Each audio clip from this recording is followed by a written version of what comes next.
So the youth are staying in today, but the children are dismissed at this time. All right. Great. Good morning, everybody. Hi. Hi. All right, let's just get started. For those of us who kind of join in kind of in the middle today, this is the first time you're joining us for the series. We've been on a discipleship series where we are looking at what churches ought to do in order to kind of build up a sense of community and really strengthen each other and fostering a sense of need for discipleship. All right? And so we've moved on to this part of the series where we're looking at a few specific examples of discipleship. And today I have the privilege of preaching on the discipleship of John Mark in the New Testament. And so I struggled a lot with what to really focus on and what to talk about, because I knew the story of John Mark, but what I wanted to really draw our attention to is the problem that we have in leaving things undone for the gospel, right? I think when we talk about needing forgiveness and talking about sins, we often are very good about saying these are the things that we should avoid doing. And I don't think we give enough attention to these are the things we ought to do. And so I wanted to draw attention to this because I think the story of John Mark really speaks to this, and this is at the heart of really what the story is about. And so who exactly is John Mark? And so if you just take a look at the picture here, he's that guy, the half-naked youth running away from the scene. And you see here, this is the story or this is a picture that depicts Jesus getting arrested in the Garden of Gethsemane. Right? So Jesus was getting arrested. Everyone's kind of panicking. People are trying to defend Jesus. Judas is kissing Jesus. And you see one kid who saw all these soldiers, freaked out and tried to run away in his pajamas and got grabbed. And so he took off his pajamas and ran away half naked. That's it. That's our guy today. That's our main character for today's story. Right? He's a young Jewish Christian. Right? He was a very young Jewish Christian. And most likely, again, just based on descriptions, he's much younger than the disciples at the time. Most likely a child. Right? He's a generation below Paul and Peter and all these other big name folks at the time. We also know that he was Barnabas' cousin. Right? So he's in the family. All right? So Barnabas is going to come up again later on in our story. Barnabas' cousin. Right? And Barnabas, of course, is the man who mentored and brought Paul into Christianity. So big guy. We also know that he was the author of the second gospel of the New Testament. And so we know the gospels, the four gospels are Matthew, Mark, Luke, and John. That second one, Mark, is written by our guy over here. Right? So again, really big in Christian circles. We know about this. We know quite a bit about this man. Right? We also know that he went on a mission trip with Paul and with Barnabas their first time around. So that Paul is famously have done 2 mission trips. On his first one, John Mark started that trip with him, right? The problem was, and this is going to come up later, the problem was he left them. He left them in a city called Perga. He abandoned them and just I can't do this anymore, I'm leaving. Now we don't know exactly why, but Paul remembers this very clearly, and he holds it against him. Right, so let's take a look again at the passage here. So sometime later, Paul said to Barnabas, let's go back and visit the believers in all the towns where we preach the word of the Lord and see how they are doing. Let's revisit them, encourage them. We want to know how they are. How are they? Now, Barnabas wanted to take along John, also called Mark, with them. Remember, it's his cousin. Right, his cousin John, I want to bring him with us.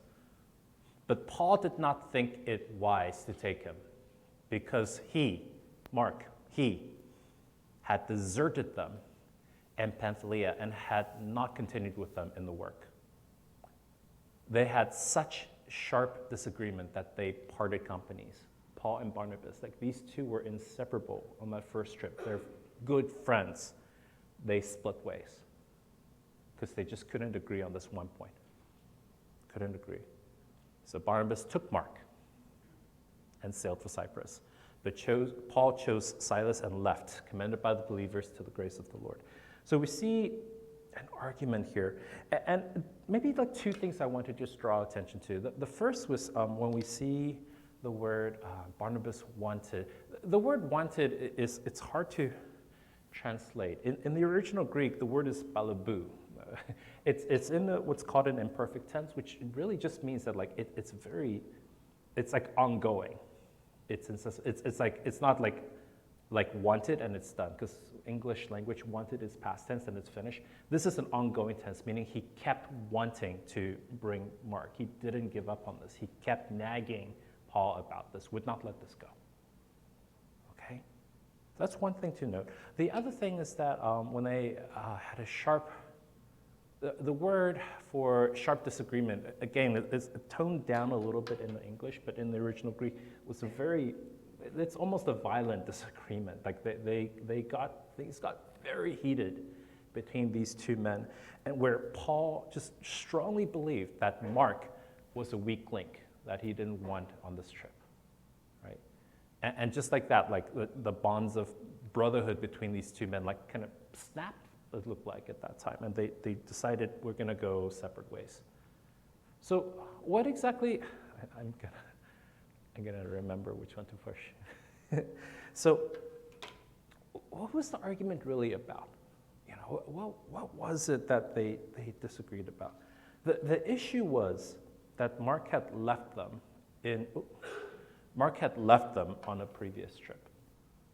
That's pretty much it, right? We don't know much more details beyond that. We don't know why he left. We don't know what was circumstances. Was he sick? We don't know. What we do know is that Paul does not trust him anymore. Right? Paul does not trust Mark anymore after this, like at this point. Right? He does not.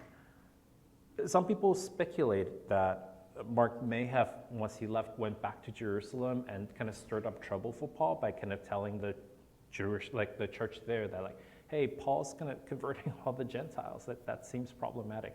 And so there was a theological disagreement. That's possible, right?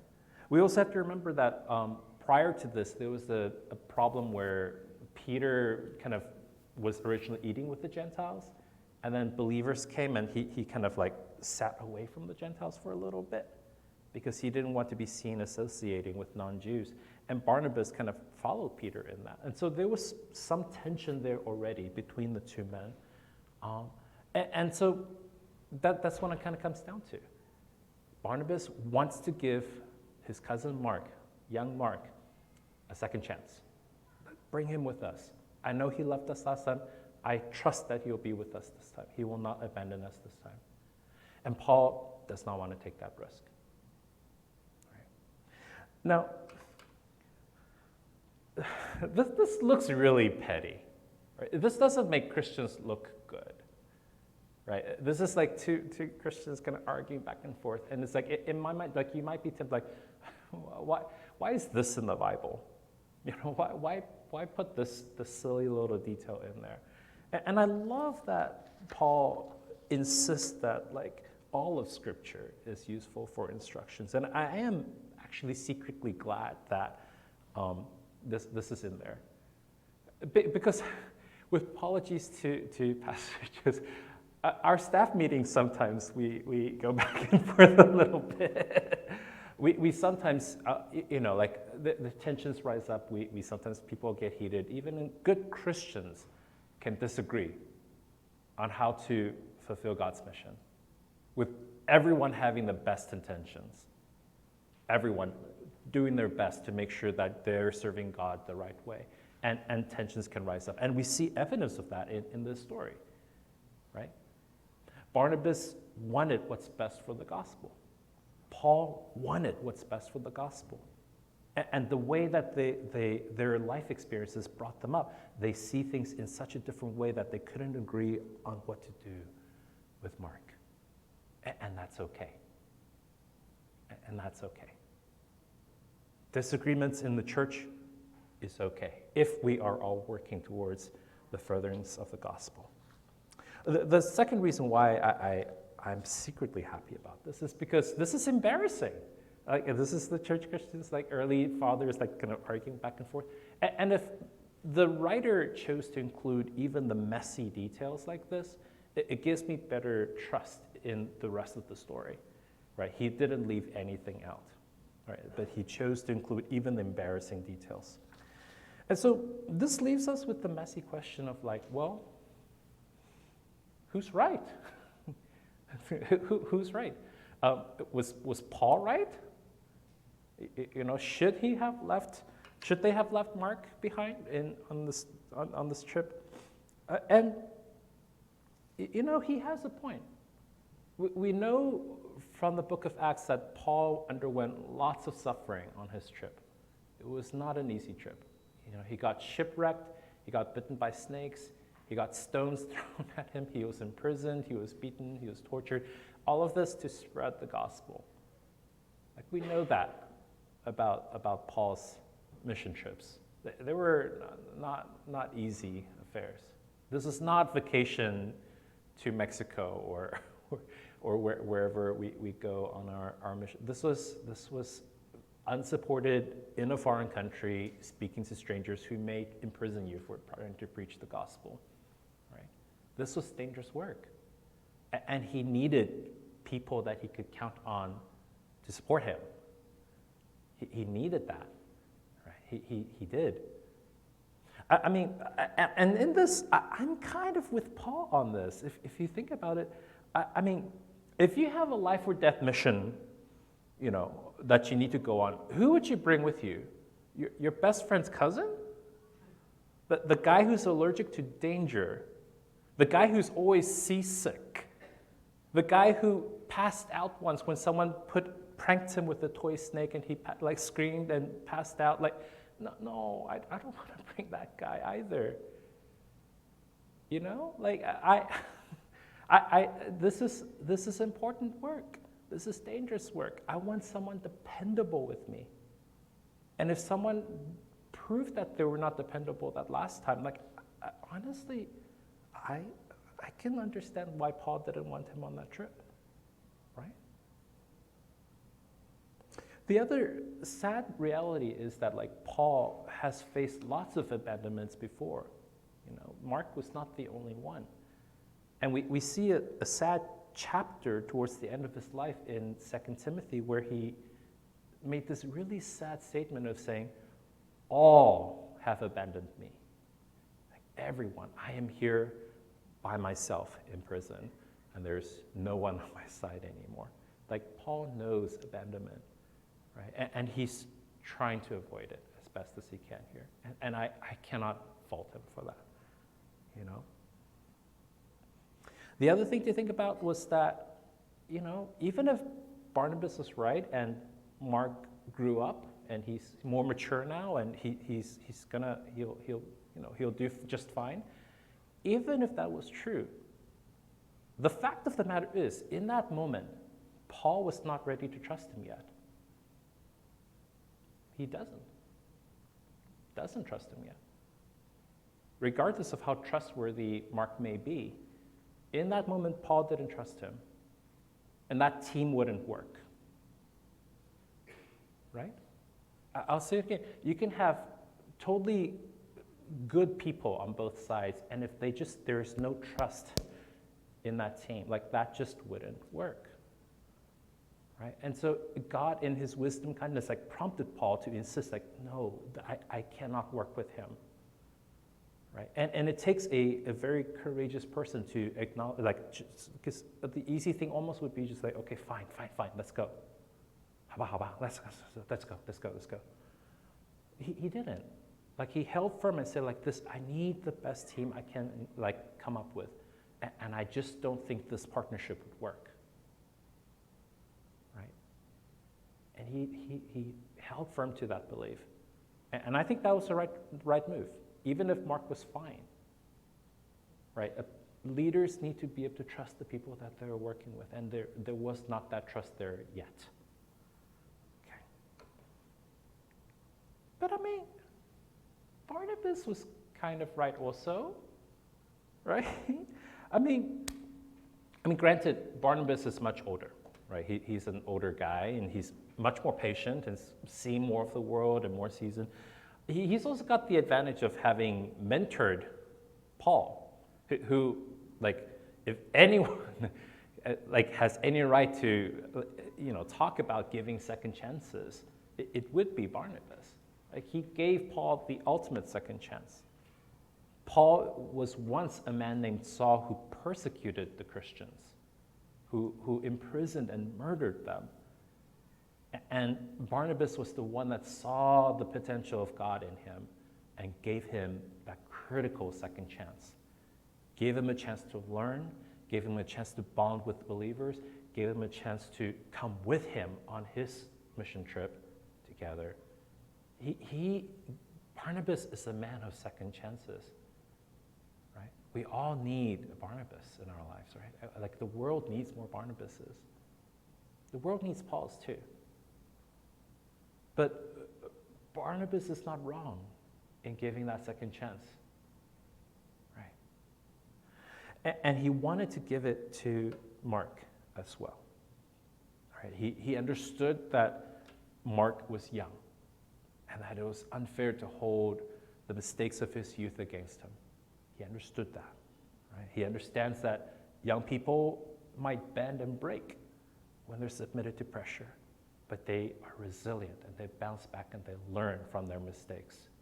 He understood that very plain, simple fact. Pretty sure he was a parent, right? And the last thing I just really, he also understood that, like, in God's eyes, like, God is all about forgiving us of things, that we're constantly messing up with God, and God is constantly in the business of giving us second chances. He understood that as well, right? And tried to live his life in such a way that modeled God in that fashion. And the last piece that I think that, like, was really crucial, that he really understood the importance of discipleship, of discipling the next generation, which again is the whole premise of this entire series. Like, Barnabas was the great discipler. He understood that the gospel cannot survive if there is no focus on the next person after you who would pass on the message.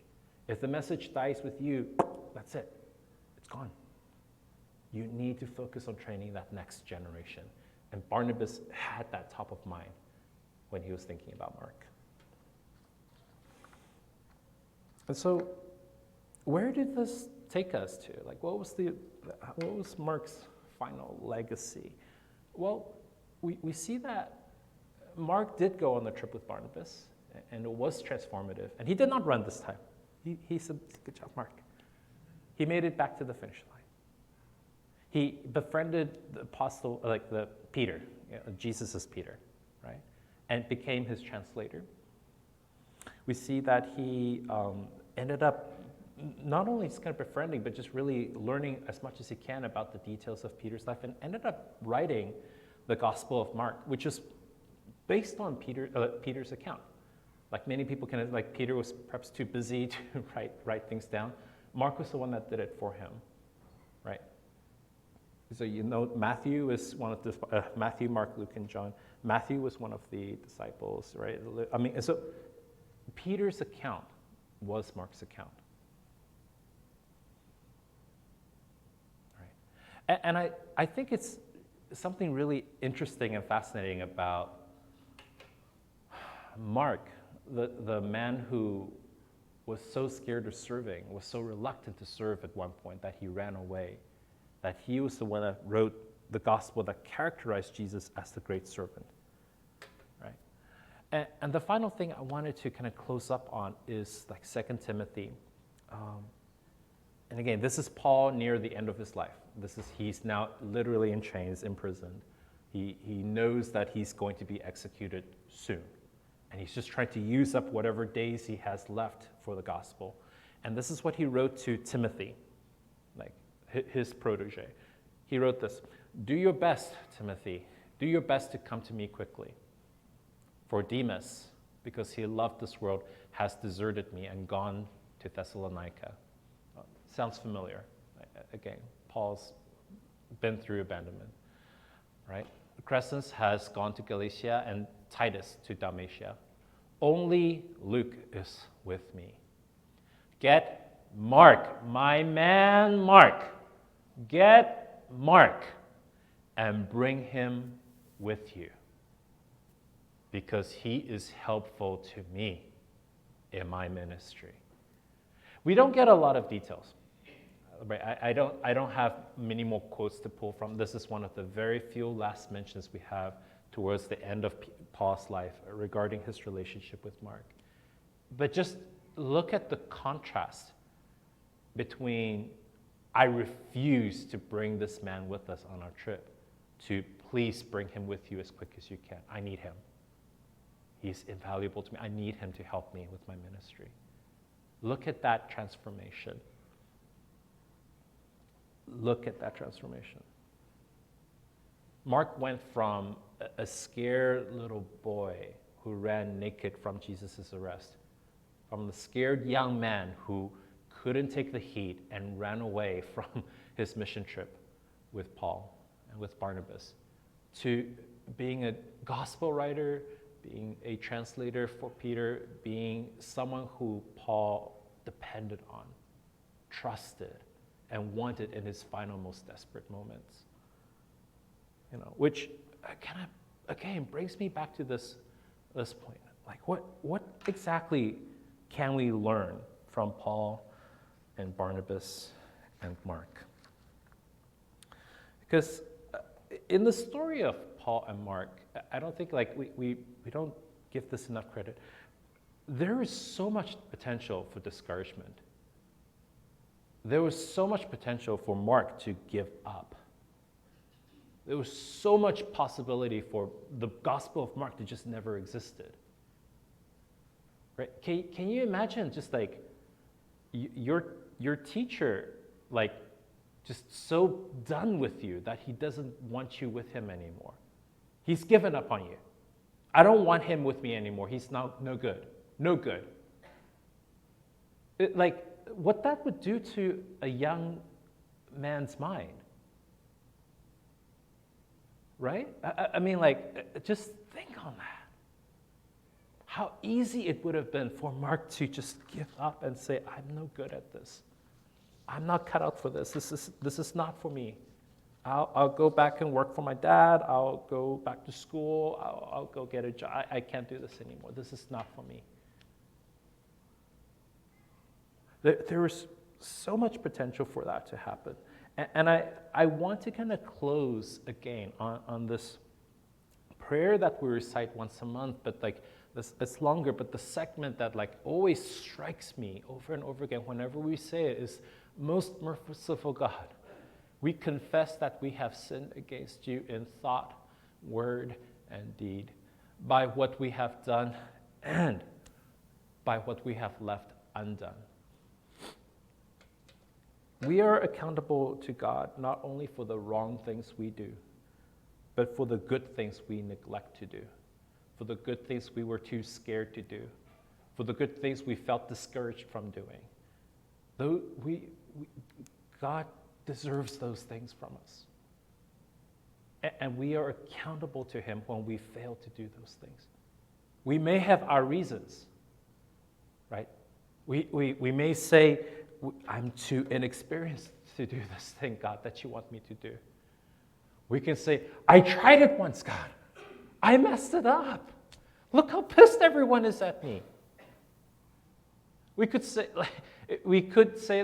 I can't go talk to this person. I've let him down before. He wants nothing to do with me. She wants nothing to do with me. I'm going to just put up a wall there. I don't want to be reminded of my past failures.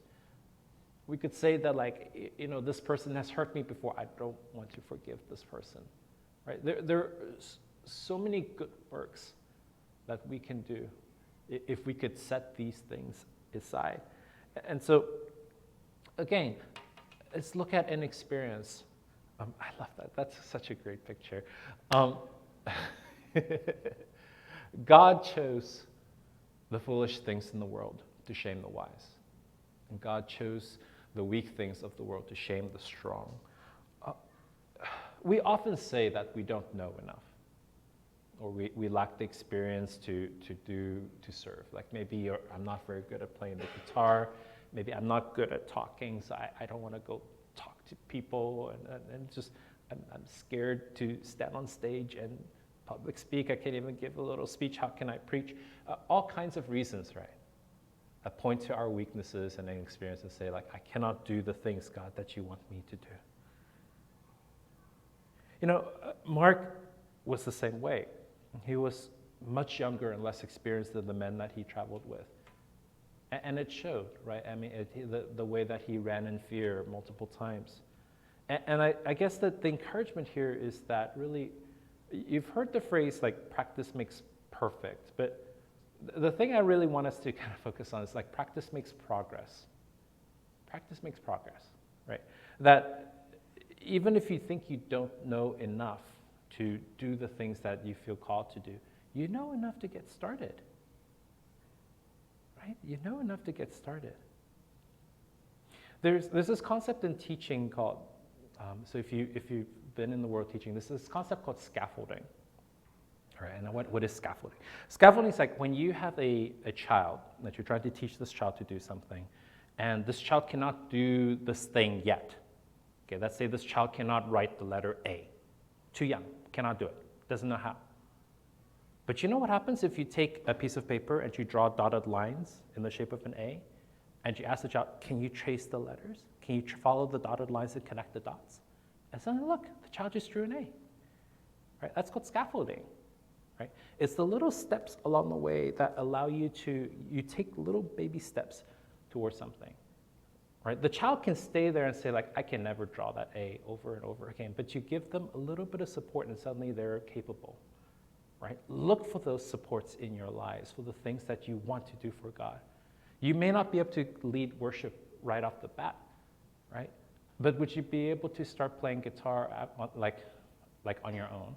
Would you be able to kind of like practice playing drums on during lunchtime or something? You find ways to kind of engage in these little baby steps to work your way in. I saw some fist bumps back there. That's exactly what I'm talking about. You look for ways to grow yourself, always, so that you can serve God and be of use to the Lord.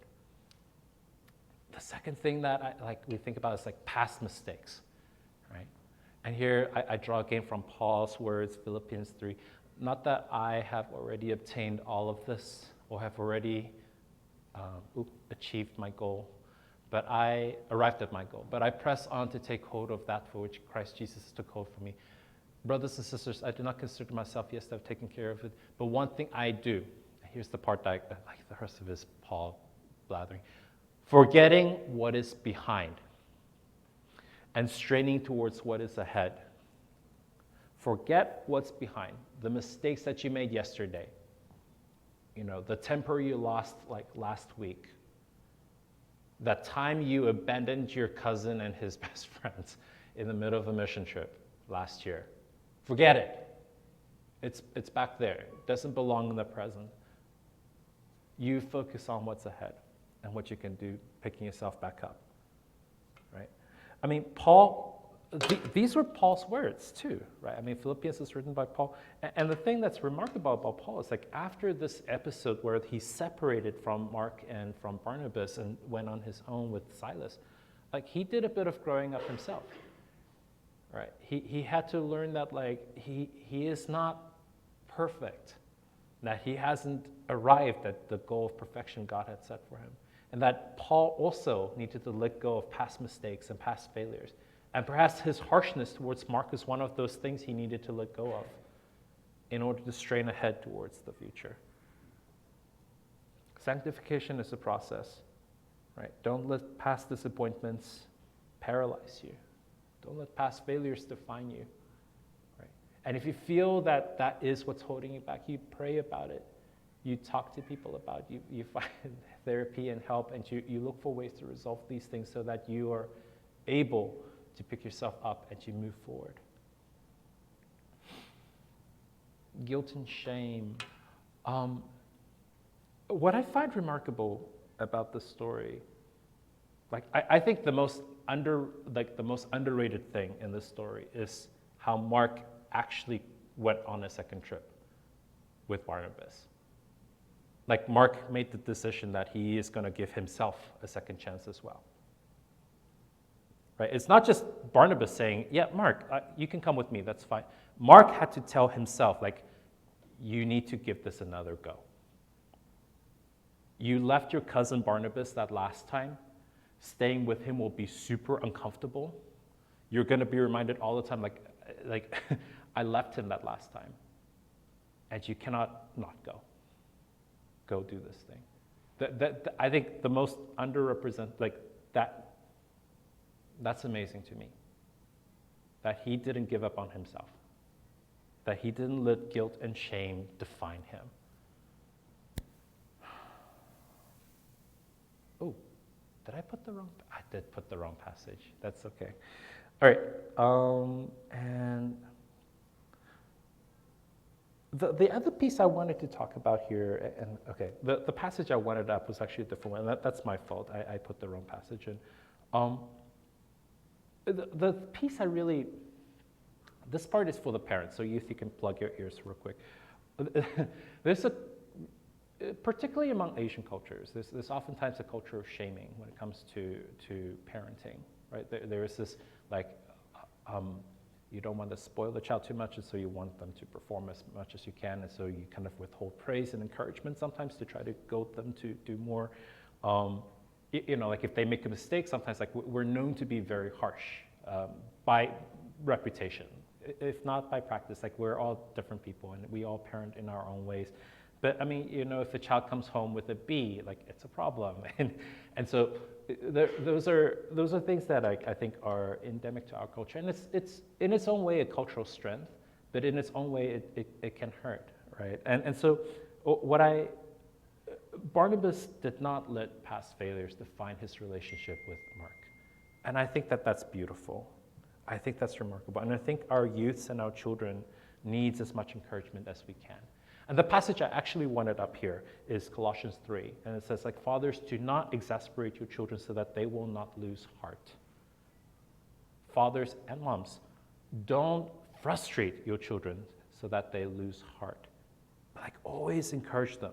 The thing I used to teach high school, and I had one student, it's funny, I went to Natalie's work very recently, and I was kind of working in a little office, and I heard someone off to the side outside, like, Mr. Lin! And I was like, what the?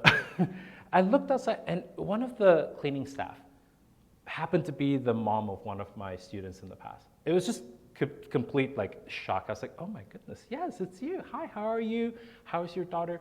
And I remembered something very specific about this mom. I remember, like, her daughter is amazing. Madeline is just this amazing girl, super smart, very, very kind, very generous, very loving, very warm. This is a wonderful, warm family. And I remember at one point during a parent-teacher conference asking this mom, like, what did you do to raise a perfect daughter? Like, how did this happen? Like, I have a daughter, I need some tips. Give me some ideas. And the thing, you know, I was expecting the mom to say, well, I make sure she does all her homework. I was expecting her to say, oh, I make sure she plays lots of sports and music instruments. Like, none of those things. You know what this mom said to me? This mom said to me, I make sure that my daughter talks to me every day about how her day went. I was like, that's it? Like, yeah, that's it. Like, doesn't matter if it's a good day, if it's a bad day. She tell me everything. You tell me everything. Like, mommy will always hear you. Doesn't matter if it's something bad, doesn't matter if it's something good, mommy will always hear you. Come, tell me how your day went.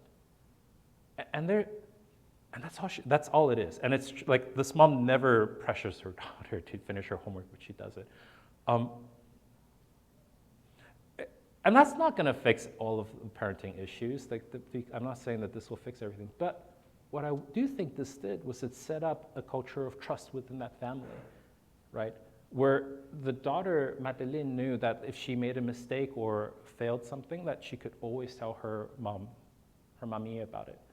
And it was okay. And it was this culture of trust and support that was always there, right? There's this discipleship, really, process that's always there. And I think that again, in looking at the guilt and shame component, like, there's so much that we as parents can do to kind of like really foster like a home that really like minimizes that, right? And for our part, the kids, you can unplug your ears, kids. Learn to trust your parents. Like they love you more than you think they do, right? And sometimes like it seems like they don't understand you. It seems like they don't care about the things you care about, but they love you a lot more than I think you realize, right? And they do want what's best for you. And so learning to trust your parents with like these things that like are hard to say, with your failures, are like an important part of like growing as a family unit. Okay. Last one, I think, unforgiveness. Paul needed to learn to forgive. Right? I mean, plain and simple. Paul needed to learn to forgive Mark for the mistakes that he made. And if he refused to forgive Mark, like that would have been a thorn in his ministry, right? And towards the end of his life, when he needed someone there to support him, Mark would have been one fewer person there for him to count on. And he had no one else to count on at that point, right? Forgiveness is not for the person that wronged us, right? If, like, Brian did something to hurt me and, like, I choose not to forgive him, it is not hurting him. Like, my refusal to forgive Brian is not hurting Brian. He's fine. It's me. I'm the one that's getting hurt because I'm holding on to this grudge that's not necessary. And it's the only one that's hurting is me. And so learning to forgive is an important part of kind of training up the next generation for the gospel. All right. So in closing, and this is the last slide. The challenge to everyone here, and at the end of like this small group question, like this is really what it comes down to. Like, what would you do, like if you knew you couldn't fail? Right. The title of the sermon is like the things we left undone. Right. And there are all these reasons why we don't try things. There are things that we look at the story of Mark and how he came so close to not doing things, to not go on that trip with Barnabas, to not befriend Peter, to not write the gospel. There's so many places where he could have decided, like, I'm not cut out for this. I'm going to give up. What would you do for God, for yourself, for your family, if you knew you couldn't fail? Right? And what's stopping you from doing those things? Right? Let's pray. God, we thank you, Lord, for the story of Paul and Barnabas and Mark, God. And we thank you, Lord, that this is a story of discipleship. It's a story of reconciliation. It's a story about growth. It's a story about imperfect people, Lord, trying their best to work together to bring glory to you. And I'm thankful, God, for the part each person played. I'm thankful that Paul insisted on having people he trusted with him. I'm thankful, Lord, that the argument happened, as it tells me, Lord, that, and reassures me, God, that good Christians trying their best to serve you, Lord, can disagree. I'm thankful for Barnabas, who never gave up on Mark. And I'm thankful, Lord, so thankful that Mark himself did not give up on himself, Lord, and his role to play in your kingdom. Bless each of us, Lord, with just big dreams about what we can do for you. And remind us often, Lord, of the good that we ought to do for you and not leave it undone. Thank you, God. This is our prayer. Amen.